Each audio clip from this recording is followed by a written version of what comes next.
all good things must come to an end, and as we say goodbye to Alpha Wave 1, I'm going to break down the top 10 heroes, so stick around so you can discover which lineup you'll want when the gates reopen.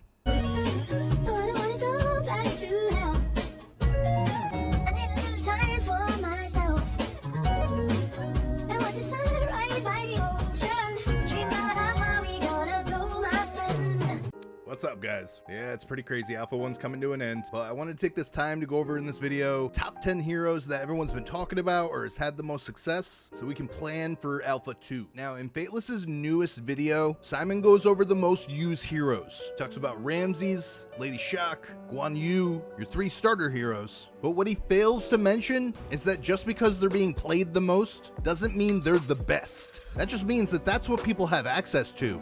And don't worry, Simon, you definitely still made a great video. But in this one, I am breaking down the best 10 heroes from Alpha Wave 1. And starting us off, coming in at number 10, we have the Vampire Lord himself, Dracula.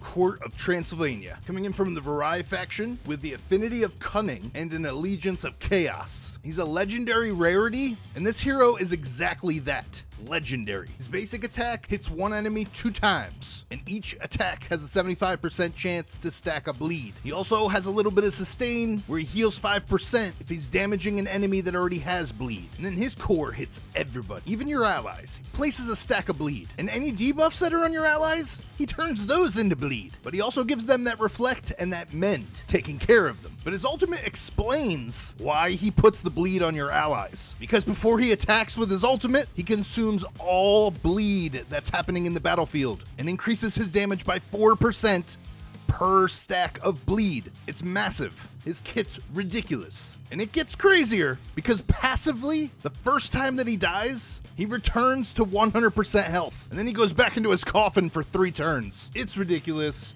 You're ridiculous. And this is why he's number 10 on the list. So how could this get any crazier? Let's check out number 9, the Sphinx, the Guardian of the Sands. From the Aru faction, she is an eternal defender, and her allegiance is chaos. She's a legendary hero, so if you're lucky to get her, you're gonna have some fun. Now, taking a look at her kit, her basic attack cripples the enemy, dealing massive damage in a giant AoE and applying debuffs to reduce the enemy's damage. But her core is something special. She gives herself resistance, and she gives her entire team vanish, to where they can't be directly targeted. Additionally, she has a 75% chance to cripple the enemy team even further by reducing their accuracy. And her ultimate is a complete nuke, a major AoE. This is where the real magic comes in with her passive. When you dropped Vanish on your team with your core, passively she's giving you a 50% chance to reflect debuffs and disables. She's a monster support. When she's on your team, the enemy can't do anything to you. It's pretty ridiculous, and in certain situations, it's needed. Sphinx is a must-have hero, but maybe not nearly as needed as your next hero. Coming in at number 8. Yeah.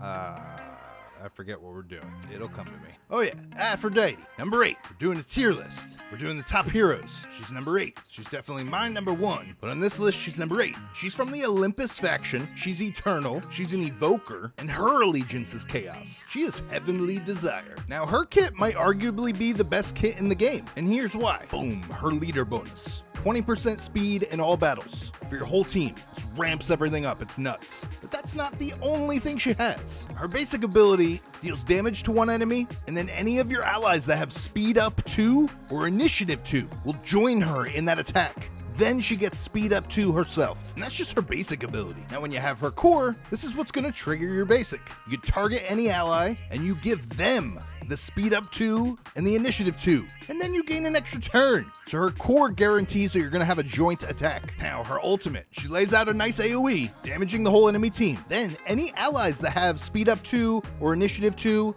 she's gonna increase that for 1 turn. She's also gonna increase the turn meter and the divinity of all allies by 20%. And any allies that have the speed up 2 or the initiative 2, it's gonna be 40%. Her ultimate is just ramping. And then she has the purest support passive. All your allies gain 2% turn meter whenever they attack, and it's doubled. They'll gain 4% if they have speed up 2 or initiative 2, which as you can see by her kit, she's gonna be giving them nonstop.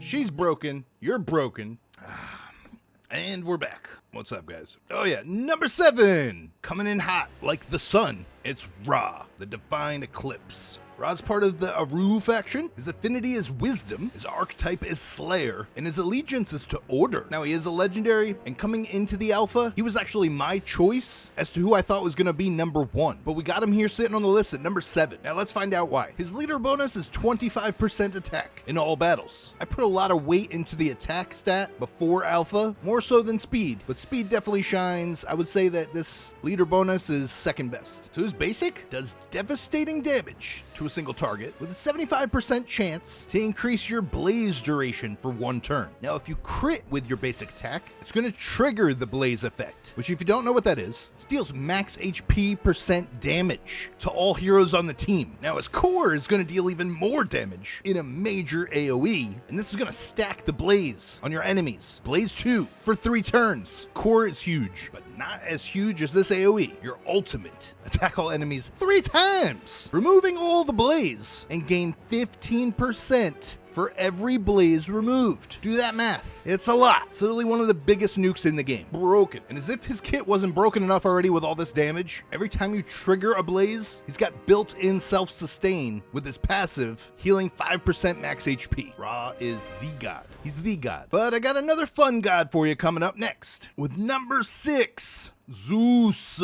the king of the gods. He's the head of the Olympus faction. He is eternal. His archetype is Slayer, and his allegiance is divine order. It's order. He's the king of the gods. So jumping right in and starting with his leader bonus. He's got 30% attack. As the king of the gods, they give him the biggest attack bonus. Now, Zeus's damage is ridiculous. No exaggeration, one of the highest damage dealers in the game. Basic attack deals for a massive amount, 2 times. And then you have a 25% chance to gain an extra turn. If you kill the enemy, it increases that to a 75% chance. So literally Zeus could just spiral, kill an enemy, keep going, keep going, keep going. And I've seen it. It's nuts. It's amazing for clearing. Then his core is going to attack one enemy first for a massive chunk, ignoring 20% of the target's defense. And then it's going to do a massive AoE, attacking the rest of the enemies. Broken. Now, if his kit wasn't broken enough already, his ultimate is going to place attack 2 on himself for 2 turns. And he's going to focus on one enemy and deal a massive chunk, 600% attack. And then guess what? All of your allies will join up and join in this attack. And we're not done there. If an enemy is killed, it's going to increase Zeus's attack and his crit damage by 10% more. This can stack up to 5 times. So that's 50% increase in attack and increase in crit damage, and this bonus persists through waves, which means you will get the 50% basically. His damage is insane. It's just insane. He's the king of the gods. And then they gave him this passive. You're gonna boost your entire team's damage by 20%, and if the ally is from Olympus, it's gonna be a boost of 40%. I wasn't exaggerating. One of the highest damage dealers in the game. The numbers are ridiculous. He is the god. King of the gods. Man, that's crazy. All right, we're gonna take a short break. And if you're wondering why Zeus only comes in at number 6, just wait until you see this top 5. But real quick, let's just have a quick word from my sponsors. Yo, if you're even thinking about playing Godforge, join my Discord right now. Insider leaks, early tips, cracked team builds, and a shot to join my guild before launch day? Yeah, you want to get in here. Head over to the Fateless Store, check out some great merch that they have. Get yourself a mouse pad, get over there now and use my promo code, all caps, DanMan10. Grab yourself 10% off. All right, we're back. So if you guys enjoy my content, and if you aren't already, please subscribe to the channel and drop the video a like. It'll help me grow. Drop some comments. I love interacting with you guys. And make sure you guys come join my Discord. Well, let's get back into it. With the big list, we got number 5. The only god that could follow up Zeus's damage. Pangu. He's the first being. He's of the Tian faction. He is eternal. For archetype, he is a brawler, and his allegiance is to order. When I was digging into the history of these gods, Pangu's is definitely one story. I cannot wait to see if it hits the lore in Godforge. It's nuts. Now, this god's kit, man. His leader bonus is 35% HP in all battles. You'll probably never use it, unless he's like one of your first legendaries. then it's super good. So his basic attack's an enemy, and the way you want to build him is you want more initiative than speed. And then you're going to gain 1% resistance or 1% defense based on how much initiative or speed you started with. It seems simple, but wait, there's more. We gotta shrink you a little bit, Pengu. This core is so massive. All right, so here we go. With this core, you're gonna place accuracy 2 up on yourself for 2 turns, and then you're gonna deal a nuke AoE. You see this number in here? 1200 initiative. The damage is devastating. And then follow that up with he's going to give the enemy team a major debuff. Again, depending on how much initiative or speed Pengu has, if he has more initiative, he's going to give the team defense down, and he's going to gain 50 speed. Now, if he has more speed, he's going to give the enemy team initiative down, and he's going to lose 50 speed. So far, it's clear you want to build him with initiative. Now, the ultimate's just as big, maybe a little bigger. Yin and yang. So with Pengu's ultimate, he's going to place resist up 2 on himself for 2 turns. Then he's going to attack all enemies for another massive nuke, this time based on 1200% speed. Then he's going to follow it up with another major debuff. If Pengu has more speed than he does initiative, he's going to put Drain 2 on the enemies, and he's going to increase his initiative by 50. If he has more initiative than he does speed, he's going to put speed down 2 on the enemies, and he's going to lose 50 initiative. This kit is a whirlwind. Now, if you're a little confused and you're not sure which way to go, initiative or speed, this passive will clear it up for you, or it might confuse you further. If Pengu has more initiative than he does speed, your attacks are going to steal 10% of the turn meter from the target. Remember, his core and his ultimate are massive AoEs. He's going to be stealing 10% turn meter. And on the flip side, if you have more speed than you do initiative, you're going to steal 5% divinity. This is what makes him broken. His damage is insane just from what it scales off of, but it's passive. It's just absurd. When you steal divinity from the enemy, you're delaying their ultimate. You're not allowing them to ult. It's going to give your team time to ultimate before them. Major advantage. 9 times out of 10, you're going to want to stack speed on Pengu. He's ridiculous. You're ridiculous. But he is the first being. Now, coming in next, I got a multifaceted deity. We got number 4, Quetzalcoatl. It's the Star of Dawn, giant feathered serpent. He's of the Omeacan faction. He is a wisdom hero. His archetype is Invoker, and his allegiance is to order. You would think it's chaos. Those red eyes. Now, his leader bonus is coming in at 21% speed. This makes him a strong contender to put him up as your leader. Now, his basic is going to attack one enemy, and this scales off of your resist. Then it's going to heal all of your allies by 10% of your max HP. That's a huge heal. And there are not many heals in the alpha. That's what puts him at the top of this list. Number 4. Additionally, your basic, if it's a strong hit, meaning you counter the enemy type, you're going to place Petrify. And Petrify makes your enemy skip a turn, and it also hinders their increase for divinity. One of the most broken support skills in the game. It only gets better. With his core, he's going to increase the turn meter of all allies by 20%, and then place speed up 2 on each of them for 2 turns. Boost in speed, boost in turn meter, major support. And then Shazam, his ultimate. He's gonna give all of your allies attack up 2, that's huge. Then he's gonna give them sharpen 2, and he's also gonna give accuracy up 2. So many buffs, just buffs, buffs, buffs. When you see this feathered serpent, that's all you should think. Buffs, buffs, buffs. Then we take it a step further, because when he gets 100% divinity, the ally with the highest turn meter gains 50% of his turn meter. The ramping effect, it's just nuts. And now his passive. When Quetzalcoatl dies, he's gonna revive all of your allies with 50% HP, and he's gonna increase their initiative by 5%, which stacks up to 15%. And this occurs once per wave. He's at the top of the list for a reason. One of the best supports. I've seen some clutch plays, some amazing replays with him. He is fun.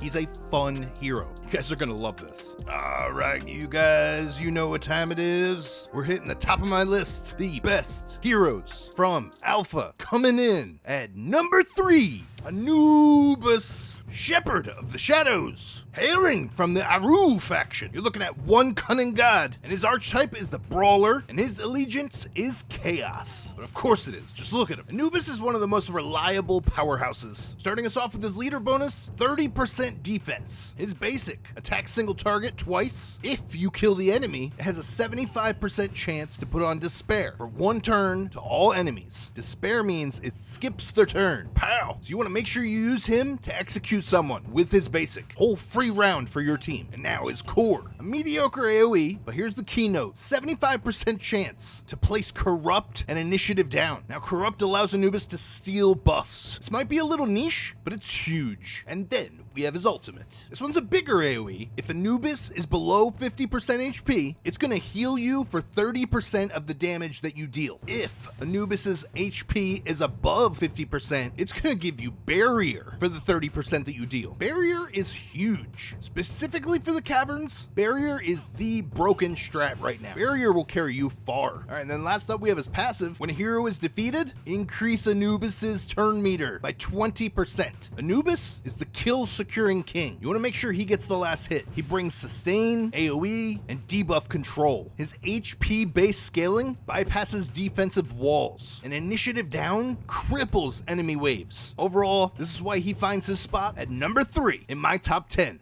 And now we find ourselves with 2 left. I'm not going to tease you. Let's get into it. Number 2, Shamash, the Flames of Truth. Shamash is part of the Occur faction.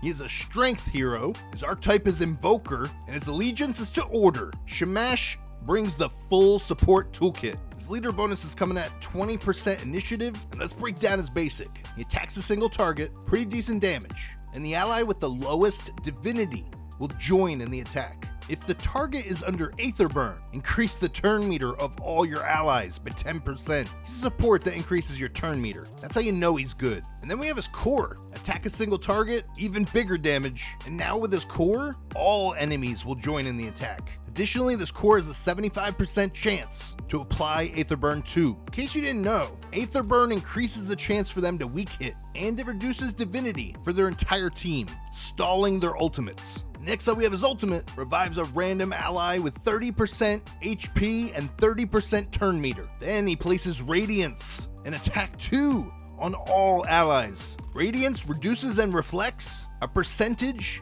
of attack damage that you receive. His ultimate also heals all allies for 30% of their max HP. And it's going to place a barrier equal to 100% of whatever it overheals. So if your allies are full HP, they just gained a 30% barrier based on their max HP. The kicker is the first time that an ally dies, it's gonna automatically trigger Shamash's ultimate. Totally busted. And then last up, we have his passive. When an ally joins in a joint attack, that ally will gain 100 divinity. It's a true support kit, helping speed up your turns, barrier, heal, debuffs against the enemies. Shamash deserves the spot at number 2 on this list. Now guys, we're here. The best, most broken, literally broken hero in Alpha. Top of the list, number 1. All right guys, we made it a long way. We are finally here. Top of the list, the most broken hero in Alpha Wave 1.